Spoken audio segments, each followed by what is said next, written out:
Hai, aku K dari Kaki Speed. Okay, so hari ni aku nak tunjukkan kau cara untuk set up door switch configuration dengan menggunakan Luffy meter ni. Jom aku tunjuk korang.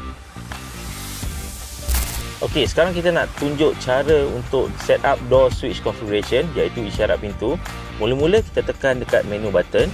Lepas tu kita cari other setup. Okay, kita masuk. Kita cari door switch configuration. Ini.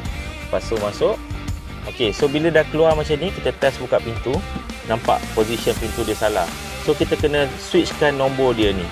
So cara switch dia ni, kita tekan atas sampai sama nombor 2 ni. Ok, untuk sebelah ni kita masuk balik nombor 0.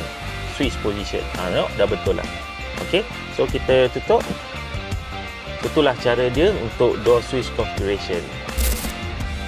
Ok, so kita dah tunjuk dah cara untuk set up door switch configuration, iaitu isyarat pintu. So macam biasa, kalau korang nak dapatkan meter Luffy ni, boleh dapatkan dekat luffymalaysia.com.